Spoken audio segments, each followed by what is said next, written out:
And here we go, and we are going right now. So, Kolby, let's talk about the Tampa Bay Buccaneers. Okay. You can lead it first. I led it first yesterday, so.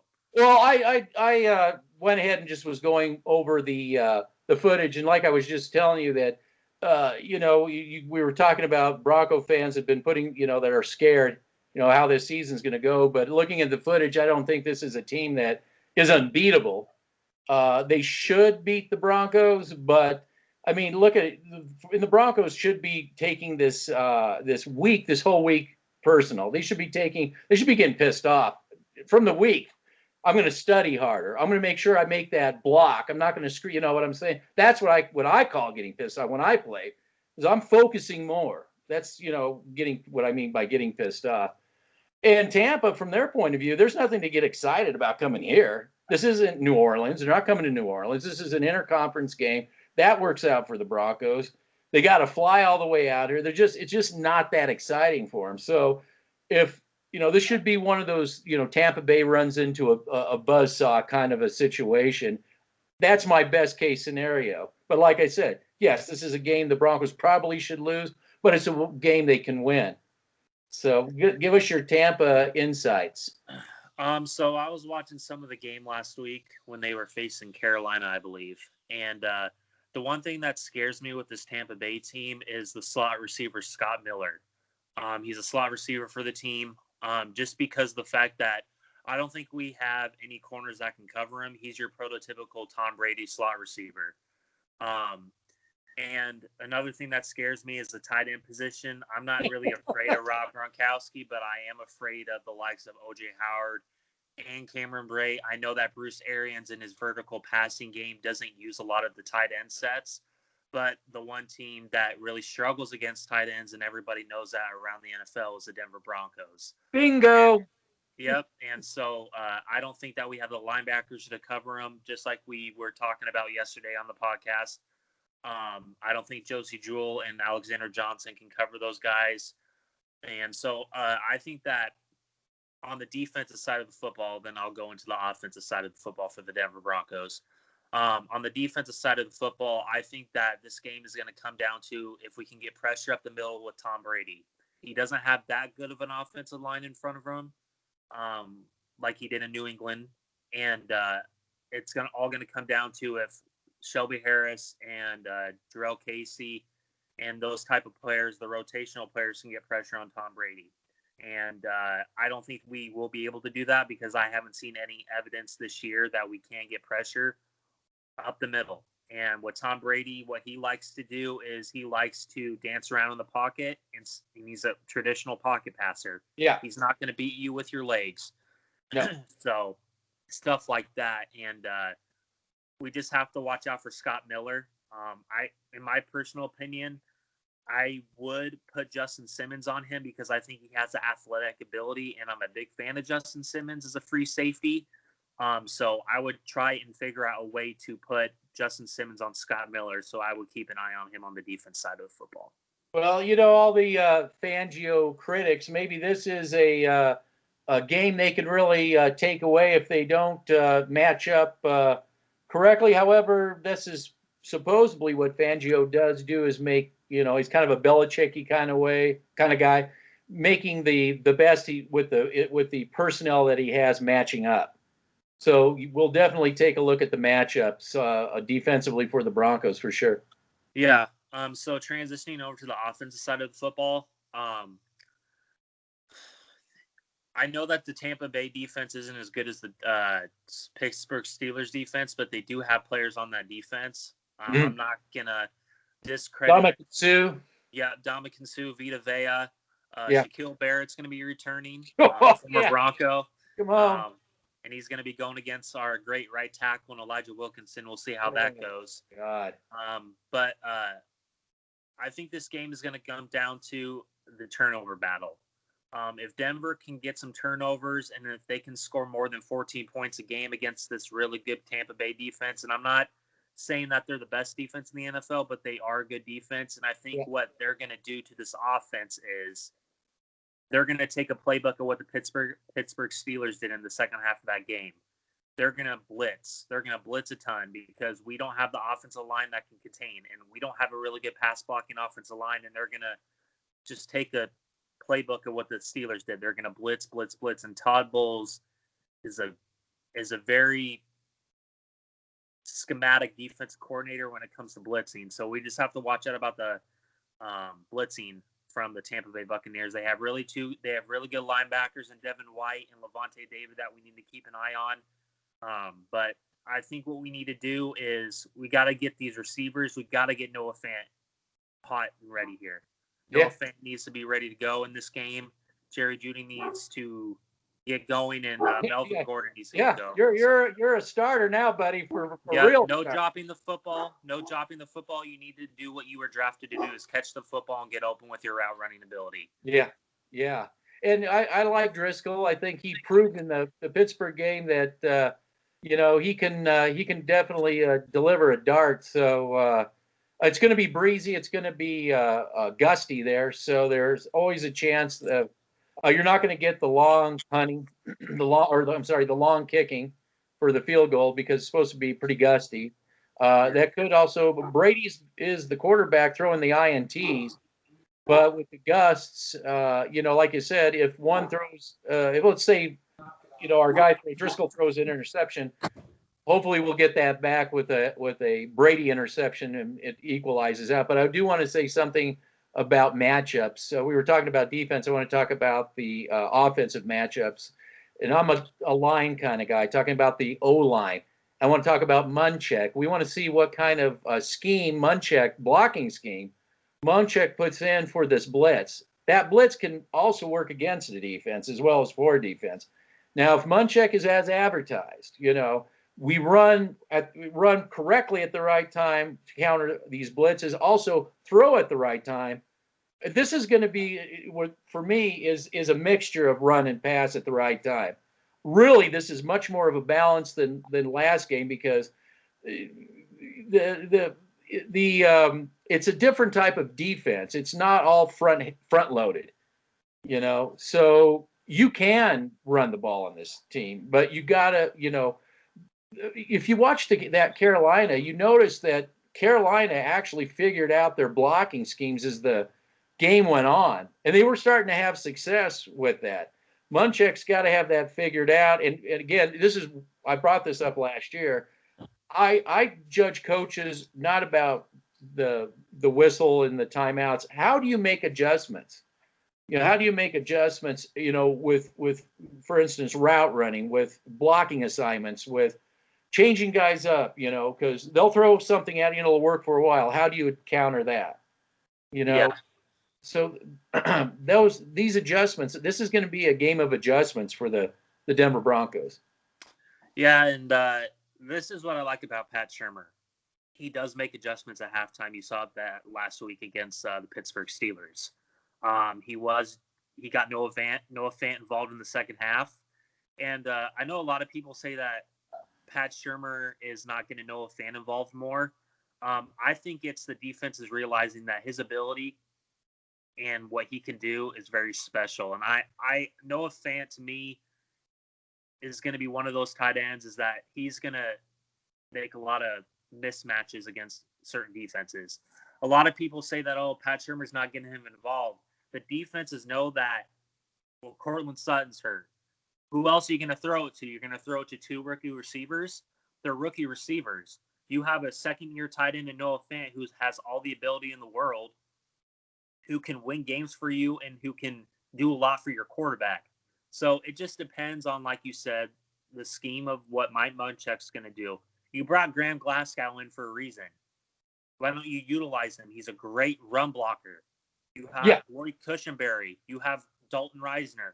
Utilize that front three and don't rely on Garrett Bowles and Elijah Wilkinson a lot in this game. Yeah, you want to center that focus. Yeah, I know you don't like Bowles. I don't know. This is a sad thing. When you look at the Broncos offensive line, it's like Bowles looks great. When you look at the right tackle, that's how sad the situation is. Do you know what I mean? Yeah. The reason why I'm not a big fan of Garrett Bowles is because, well, nobody is. the reason I hound on him a lot is because I see the ability that he has. I see the Yeah. ability. He's very athletic. He's a very strong left tackle, and you could see that when he tackles people to the ground. And that's his technique is where I have an issue with it. His technique. He doesn't have the technique of a left tackle. Now, I could say, well, he hasn't played a lot of football. You know, when he came out of Utah, he didn't play a lot of football. And when he's been in Denver, he's had a lot of offensive line coaches, and Mike Munchak has been the true offensive line coach that he has needed for his progression. But you're a pro, you're a first-round pick. That's not on you. That's on management. Another Elway move that we've talked about. We talked about. Yeah. So I'm not going to go off topic, but another thing is, why the heck did you bring in DeMar Dotson? That's another guy we didn't talk about yesterday. That guy's been in the league for 10 years, 11 years. And he's a true right tackle. Yes, he isn't a great run blocking right tackle, but he's a good, solid right tackle who played for Tampa Bay for a very long time. And maybe DeMar Dotson can give the Broncos some insight on what Tampa Bay likes to do because he played for Tampa Bay last year. Yes. So he could probably give some of the insight of what their defense likes to do. He went and gets Shaq Barrett every day at practice. Maybe help this team on, hey, this is what Shaq Barrett loves to do coming off the edge. So yeah, I'm very interested to see if he gets playing time. Yeah. You know? You brought him in for a reason. Game management, game strategies, management. Yeah. Yes. So it's when did they sign? When was he signed? It was in training camp. It had to be because. So this was a while ago. Yeah, this was a while ago. So we still haven't seen it. Yeah. Okay. So it's just you brought in a 6'9" right tackle who's been in the league for 10, 11 years, and I'm just confused on why you keep trotting out a guard at right tackle. Sweet guard. He knows where the bodies are buried. It's really just laughable. And I'm not saying that it's his fault that Drew Lock got hurt last week. I'm not going to put all the blame on him because, like I said yesterday, Drew Lock was trying no hell. I mean, he had no. You didn't have a chance. I mean, that was instantaneous. Yeah. So it's just a matter of I really want to see what this offense does against this defense tomorrow, and I really want to see what Vic Fangio can game plan against Scott Miller, because everybody's focused on Mike Evans and Chris Godwin, but they're not talking about Scotty Miller. And their fan base really likes him.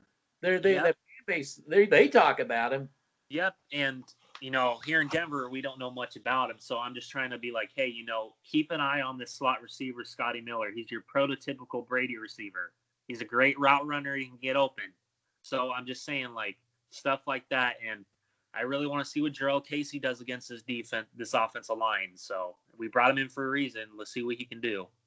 If Brady would do anything, it would be pick on our linebackers. I mean, that's definitely. He did that last time when he was in Denver. He did that last time. He picked on Corey Nelson and Brandon Marshall. I mean, you got to be kidding me. Our linebackers, everybody said, "Oh, Alexander's the next Al Wilson." I've heard that from a lot of people, and I'm like, Al Wilson was a special type of linebacker. Yes. Al Wilson was very special. He's old school. He was old school. Yep. Old school. Alexander Johnson isn't that type of player. I'm sorry. Alexander Johnson to me is better than Todd Davis, not by a lot, not by a whole lot. He has a lot more length, but he doesn't really run very well. Neither does Josie Jewell. So I believe they're going to pick apart. I think you're right. Brady's going to pick apart this linebacking this weekend. I've warned that all last year. You got to do something about that linebacking, and Sports Talk Radio wouldn't address that. It. So because Todd Davis is a good player. Oh yeah, Todd. Oh yeah. I didn't know what I was talking about. I had no clue. Yeah. Talking about. Yeah. Well, to me, those linebackers, Johnson and Davis, were like rotational guys. You bring them in, they're fine with the team that wants to run the ball is short or, it's a running play, this kind of thing. That's fine. Against a team like Tennessee, like a team like that who runs the football and play action pass. Though I'm telling you, like Todd Davis and Alexander Johnson will be really good in that game because Tennessee relies on the run, so they're not relying on the pass. So, and I would also bring this up. I know our run defense is okay. I think our run defense is okay. It's like nothing to write home about. But yeah. Leonard Fournette, people have Leonard Fournette ran like 200 and some yards against us last year. So keep an eye on Leonard Fournette as well, because we can't forget about what he did when he was in Jacksonville against us. I'm sure they're key to that one. Yeah. Yep. That may have helped him in the for this game more than people think, is that Fournette, But Brady's like, I'm not really worried about the pass rush with this. They've got soft linebacking. That's what I'm saying. If the one thing going for the Broncos, if you're Tampa, you probably figured you already won this game. You got to come out here, though. That helps your team, but it won't. If the Broncos are like these fans, like, we're gonna get beat 68-3, they're gonna get beat 68-3 if they come in with that attitude. But if they're pissed off, thinking, God damn it, this, that, we should have, and whatever, and we didn't, and they're just like, I'm focusing because I'm so upset. I want to see what their tone is, the Broncos' tone when they come in. This I don't want to. I won't tolerate it. Are they gonna excuse me? Are they gonna come out tomorrow? Be the first punchers? Are they gonna come out swinging? Or are they gonna come out with their tails between their legs? Well, that's how the first swingers. That's how I thought they did with Pittsburgh. They came right out throwing right off the bat. This is way we're gonna beat you over the top. And you notice that none of the Steeler fans came back, because our backup quarterback damn near won that game going over the top, despite 6 sacks. I know they got 7, but I mean, that drive, they only had 6. Well, even with 6 sacks, we were still throwing the ball on them. That was my point all along to them. I said, your front seven, or your front seven, that's where your bread and butter is. You got those sacks, but we're still coming over the top with our backup. That's why nobody came back to say you were totally wrong. And that's because I led that too. I was talking to people that are, my friends and everything, and I said the exact same thing. I'm like, Pittsburgh has a good defensive front, but you can pass on this team. You can. You can pass easily on this team, and look what happened. You saw Noah Fant have a great second half. You saw Melvin Gordon catch that beautiful pass from Jeff Driscoll. And I think a lot of people don't. You brought in Blake Bortles, and we didn't talk about this at all. It's just another one of Elway's things. Like, I understand. I know. It's like why you exactly you brought in Blake Bortles, who there's a reason why he's a free agent, because nobody wants him. And I get it. It was probably for insurance policy until Locke gets back, but we don't know how long that's going to be. So I don't understand that move. I think Jeff Driscoll is a very underrated player in the fact that he fits the scheme, and Sherman knows how to utilize it. I think they like Driscoll. I do. But they're exactly that. If Driscoll goes down, then they've got nothing after that. There's a reason why they gave him like a 2 or 3 year deal in free agency, because Pat Shurmur likes him. That was a Pat Shurmur move all the way. That wasn't an Elway move. That was a Pat Shurmur move.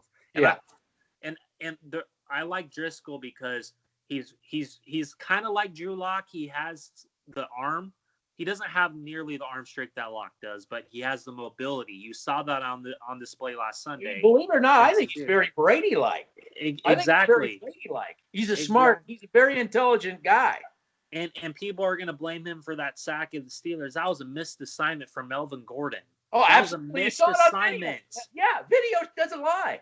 And I hear in this whole week, Sports Talk Radio has been saying, "Oh, he can't sense pressure." I'm like, just because of that one.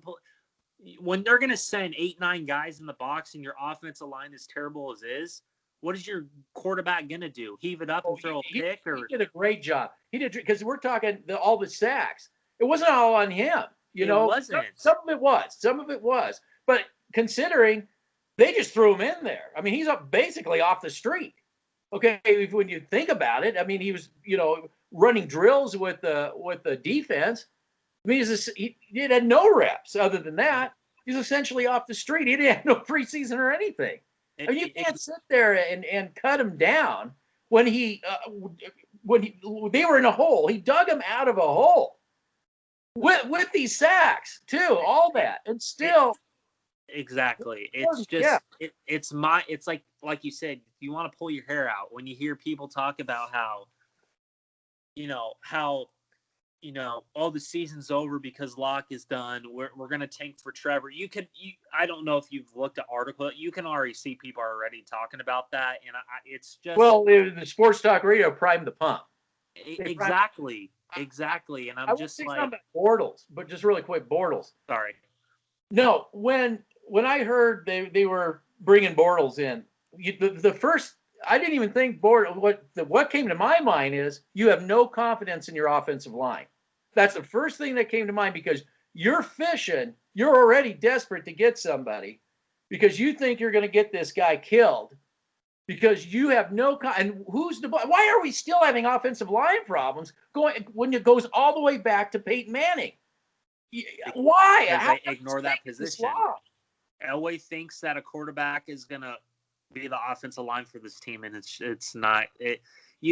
You saw when Prescott was a rookie in the NFL, and he had that great rookie year. Yes, he had a great offensive line in front of him with Tyron Smith, Ron Leary, Travis Frederick, Zach Martin, Landon Collins. Leary and his really good offensive linemen, and that's what Dallas builds. I'm not going to talk about Dallas, but no, Dallas does do that. That's their philosophy. Yes, exactly. It's not bad. It's exactly. The Patriots do that, and that's what Pat Bowlen lived off of too. That's when you had Chris Cooper, a really good player. You had all these other players. Ryan Clady when he wasn't hurt all the time. You had all these really good offensive linemen under Pat Bowlen because he knew the philosophy of how to win games from the ground up. Yeah, from the ground up on the offense and defensive side of the football. Indianapolis is doing that too, building from the lines out. Obviously, you know who does that is the Ravens. They're a big lines type mentality. Now San Francisco, right? Am I wrong? Yeah, exactly. And like you saw the difference when Joe Flacco was there and when Joe Flacco came here. He was a statue. Of course, you've got to build a freaking offensive line in front of him. Why do you think Lamar Jackson's having all this success? Exactly. And you know what? It's not bad. And I made this point with Broncos going all the way to Kyle Orton. I was actually very happy they got Kyle Orton because I said, what you do is you build this team around him. He was Drew Brees' protege from the Boilermakers. Brees brought him into Purdue. And he broke, I think he did break one of a year of Brees records. And so you got yourself this pocket quarterback, now build a line. And had they done that, they could have brought in Manning. Building around Kyle Orton, then they bring in Manning. You know what I'm saying? And then they should have continued that tradition for the next quarterback to replace Manning. So from Kyle Orton to Manning, had they managed it correctly, build around a pocket quarterback. There was nothing wrong with Orton, really. There really wasn't. It was just everybody wanted Tebow. Yeah, well, Orton did make some horrific plays. There were times where he made some really bad plays, but you know what? I'm not going to hound Orton on how bad that team was. And they had it set up perfectly when Manning came in. They had it because they had a great left tackle. They drafted Orlando Franklin, who we haven't had a right tackle since Orlando Franklin. And that's been a very long time. Yes. They moved him left guard. But I'm just saying, like, those type of players, and this is why Manning picked Denver, is because he had the surrounding cast around him and he had that offensive line in front of him to help him succeed at what he wanted to run and what his offense wanted to do. In 2015, that was not Peyton Manning's offense. And you saw against the Kansas City game, off topic, against the Kansas City game week 2, they came back because Manning was calling the plays. Manning was the one running that offense. It wasn't Gary Kubiak. Gary Kubiak said in America's game, he said, yeah, we turned the offense over to Peyton. Look, they won that game. Miracle, but I'm just saying they haven't beat the Chiefs since week 2 of 2015. That should tell you something. That should tell you something right there. Yes. But that's another subject for another day. Well, the one thing that, and I'll be the first to throw McDaniels under a bus, but the thing McDaniels did know, the one thing that he did that nobody seems to be able to do, and Munchak's finally getting it. He built the offensive line. He knew how to draft in. He knew offensive linemen. So basically, what Peyton Manning had was finally the more mature offensive line that he brought in, because he brought in young guys. So by the time he got there, they had matured, and they were that was a decent offensive line when he first got here. You know, exactly. He made it better than they, you know, knowing that he knows the route running and whatnot makes him, you know, but that line just started to just keep going down the tubes. Exactly. So yeah. So here we are, you know, again, wondering why are we still having offensive line problems? Because they're always ignoring it. Yeah. Why have we also lost to the Kansas City Chiefs so many times in a row, right? So, I mean, yeah. And everything from the base. Everything starts at the base. Yeah. Yeah. Yep. And I'm going to continue to say this too. You know, also another aspect of the game that Kansas City's good at, and I think that we're kind of there, but not yet. But I think we're getting there. Special teams. Special teams, like I don't understand why people don't think that's critical in a game. It very is. Why do you think we gave McManus all that money? He's a heck of a kicker. Well, he's a heck of a kicker. It's not just game.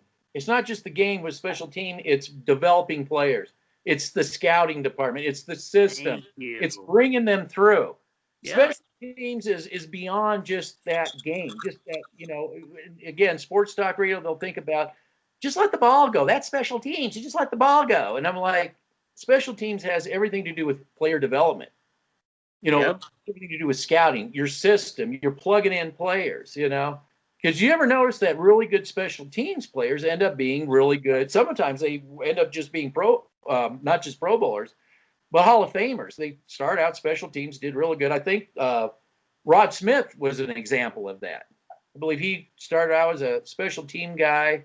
Maybe Chris Harris was kind of the same, from the same block. You go to work your way up special teams, but that's scouting department. It's not just special teams, but you should have a special teams based on you've got all these great players that you've brought in. They know your system. You got a great special teams coach.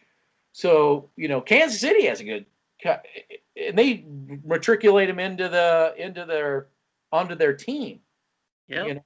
And you saw that again in 2015 with the Broncos. That special teams helped them win the Super Bowl. Yeah, because they had a bunch of good players on that special teams. Kayvon Webster, Cody Latimer wasn't a great player. Yeah. So players like that, you know, people forget about that. So back to the, I think that I'm not a guy that makes predictions, but if I'm Denver, I come out pissed off. I come out, hey, everybody's against us. Play like, you know, the Denver Nuggets have been playing. Everybody's out. Everybody doesn't give us any respect. Yeah, you know, exactly. How about we come out, punch him in the mouth? You can beat Brady. The blueprint is there on how to beat Brady. By the Denver Broncos of all teams. Exactly. Pass rush up the middle and make him uncomfortable. That's how you. Up the middle is going to have to That's what you have to do to help your linebacking out, because they're vulnerable. Very vulnerable. Very vulnerable. Yeah. All right. You want to wrap it up? Yep. Is there anything else? Go ahead. You lead it. No, nothing else. Just hopefully we get a win tomorrow, but make sure that you look at how this team comes out tomorrow. If they come out with the tails between their legs, they're going to get destroyed. They're going to get absolutely destroyed. But if they come out with a chip on their shoulder, they have a chance in this game. So that's all I have to say to that. All right, we'll take a look tomorrow or Monday, whatever. Yeah. You know, whatever works. Maybe Monday because it's going to be late and everything. Yeah. So maybe we'll do it Monday. All right. For sure. Yeah. Take care. Sure. Yeah. See you later. Go Broncos. Right. You got it, man. Yep.